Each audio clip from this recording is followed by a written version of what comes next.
ರೇಣುಕಾಸ್ವಾಮಿ ಕೊಲೆ ಕೇಸ್ನಲ್ಲಿ ಜೈಲು ಪಾಲಾಗಿರುವಂತಹ ದರ್ಶನ್ ಪಾಡು ಕೇಳತೀರದಂತಾಗಿ ಹೋಗಿದೆ.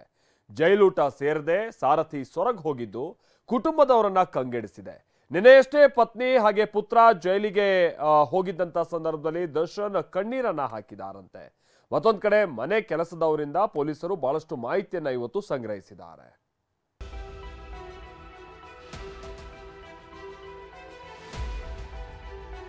ದರ್ಶನ್ ಪೊಲೀಸರಿಗೆ ತಗಲು ಹಾಕೊಂಡು ಗಿಂದಿಗೆ 1 ತಿಂಗಳೇ ಕಳೆದಿದೆ.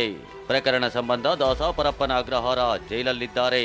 ಕಂಬಿ ಹಿಂದೆ ಬಿದ್ದಿರುವ ಸಾರಥಿಗೆ ದಿನದಿನಕ್ಕೂ ಚಡಪಡಿಕೆ ಕ್ಷಣಗಳು ಗಿನ್ನಿಲ್ಲದಂತೆ ಕಾಡತೊಡಗಿದೆಯಂತೆ.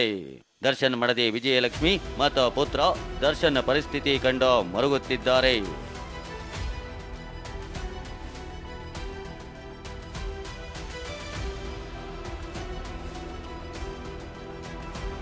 ಪರಪ್ಪನ ಅಗ್ರಹಾರ ಜೈಲಲ್ಲಿ ದರ್ಶನ್ ಚಡಪಡಿಕೆ.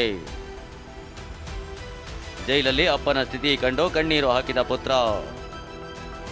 ನಿನ್ನೆಯಷ್ಟೇ ಪರಪ್ಪನ ಅಗ್ರಹಾರದ ಸೆಂಟ್ರಲ್ ಜೈಲಿಗೆ ಭೇಟಿ ನೀಡಿದ್ದ ದರ್ಶನ್ ಪತ್ನಿ ವಿಜಯಲಕ್ಷ್ಮಿ ಪುತ್ರ ದರ್ಶನ್ ಸ್ಥಿತಿ ಕಂಡು ಮರುಗಿದ್ದಾರೆ. ಜೈಲಲ್ಲಿ ಅಪ್ಪನ ಸ್ಥಿತಿ ಕಂಡು ಪುತ್ರ ಕಣ್ಣೀರು ಹಾಕಿದ್ರೆ ಮಗನನ್ನ ಅಪ್ಪಿಕೊಂಡು ದರ್ಶನ್ ಕೂಡ ಕಣ್ಣೀರು ಹಾಕಿದ್ದಾರೆ. ನಂತರ ಸುಧಾರಿಸಿಕೊಂಡು ಮಗನನ್ನ ತೊಡೆ ಮೇಲೆ ಕೂರಿಸಿಕೊಂಡು ಕೆಲ ಕಾಲ ಮಾತುಕತೆ ನಡೆಸಿದ್ದಾರೆ. ಇನ್ನು ಮಗನನ್ನ ಕಂಡ ನಟ ದರ್ಶನ್ ಕೊಂಚ ನಿರಾಳರಾದ್ರಂತೆ.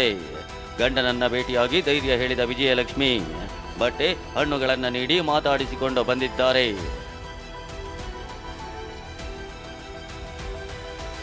ಒಗ್ಗದ ಜೈಲೂಟ, ನಿದ್ರೆ ಬಾರದೆ ಕಂಗಾಲಾದ ಪೊರ್ಕಿ. ರಾತ್ರಿ ಆಗ್ತಿದ್ದಂತೆ ಮತ್ತೆ ಮೌನಕ್ಕೆ ಶರಣಾದ ದಾಸ. ಜೈಲಿಂದ ಪತ್ನಿ ಮತ್ತು ಮಗ ಹೊರಟ ಬಳಿಕ ದರ್ಶನ್ ರಾತ್ರಿ ಮತ್ತೆ ಮೌನಕ್ಕೆ ಶರಣಾಗಿ ಯಾರೊಂದಿಗೋ ಮಾತಾಡಿಲ್ವಂತೆ. ಅದರಲ್ಲೂ ಒಗ್ಗದ ಜೈಲೂಟಕ್ಕೆ ನಿದ್ರೆ ಬಾರದೆ ಕಂಗಾಲಾಗಿದ್ದಾರೆ.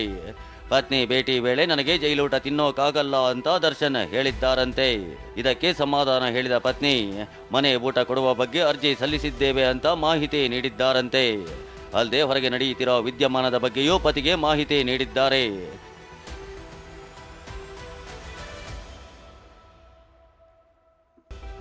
ದರ್ಶನ್ ಭೇಟಿಯಾದ ಅಕ್ಕನ ಮಗ ಮತ್ತು ಸ್ನೇಹಿತ. ಇಂದು ರಾಜ ಮಾರ್ತಾಂಡ ಸಿನಿಮಾದ ನಿರ್ಮಾಪಕ ಶಿವಕುಮಾರ್ ಮತ್ತು ದರ್ಶನ್ ಅಕ್ಕನ ಮಗ ಜೈಲಿಗೆ ಭೇಟಿ ನೀಡಿದ್ದಾರೆ. ದರ್ಶನ್ಗೆ ಸೇಬು, ಕಿತ್ತಳೆ, ದ್ರಾಕ್ಷಿ, ಬಾಳೆಹಣ್ಣು ಕೊಂಡೊಯ್ದು ಅಕ್ಕನ ಮಗ ಚಂದ್ರಕುಮಾರ್ ದರ್ಶನ್ಗೆ ಸಮಾಧಾನ ಹೇಳಿ ಬಂದಿದ್ದಾರೆ. ದರ್ಶನ್ ಆಪ್ತ ಬಳಗದಲ್ಲಿ ಗುರುತಿಸಿಕೊಂಡಿರುವ ನಟ ಧನ್ವೀರ್ ಇಂದು ಜೈಲಿಗೆ ಭೇಟಿ ನೀಡಿ ನಟನ ಜೊತೆ ಮಾತುಕತೆ ನಡೆಸಿದ್ದಾರೆ. ಖಂಡಿತವಾಗ್ಲೂ ಭೇಟಿ ಆಗಿದೆ ಸರ್. ಭೇಟಿ ಆದ ಮಾತಾಡ್ಸ್ಕೊಂಡು ಬಂದೆ ಸರ್. ಹೇಗಿದ್ದಾರೆ? ಆರಾಮಾಗಿದೆ ಸರ್. ಏನು ನಾವು ಡಿ ಬಾಸ್ ನಾವು ಅಣ್ಣನ ಏನು ಕೂಗ್ತಿದ್ವೋ ಅದೇ ವ್ಯಕ್ತಿನ ಇನ್ನೂ ನೋಡ್ತಾ ಇದ್ವಿ. ಅವ್ರ ಅಭಿಮಾನಿಗಳು ಯಾರನ್ನೂ ಕುಗ್ಗುವಂಥ ಅವಶ್ಯಕತೆನೇ ಇಲ್ಲ. ಇನ್ನು ಆ ಜೋಶಲ್ಲಿ ಅವರು ನಮ್ಮಣ್ಣ. ನಾನೇನು ಹೇಳೋಕ್ಕೆ ಇಷ್ಟಪಡ್ತೀನಿ ಅಂದರೆ ದಯವಿಟ್ಟು ಎಲ್ಲರೂ ಆರಾಮಾಗಿದೆ. ಆ ಚಾಮುಂಡೇಶ್ವರಿ ತಾಯಿ ಇದು ಒಳ್ಳೇದು ಮಾಡ್ತಾರೆ. ವರ್ಕೌಟ್ ಮಾಡೋಕೆ ಆಗ್ತಿಲ್ಲ, ಸರಿಯಾದ ಫುಡ್ ಇಲ್ಲ, ತೂಕ ಕಳೆದುಕೊಂಡು ಮಾನಸಿಕವಾಗಿ ಕುಗ್ಗುತ್ತಿರುವ ದಚ್ಚೌ. ಕುಟುಂಬದವರ ಭೇಟಿ ಬಳಿಕ ಮೌನಕ್ಕೆ ಜಾರಿದ ದರ್ಶನ್ ಸಹ ಬಂದಿಗಳ ಜೊತೆ ಬೆರೆಯದೆ ಒಂಟಿ ಆಗಿರ್ತಿದ್ದಾರಂತೆ.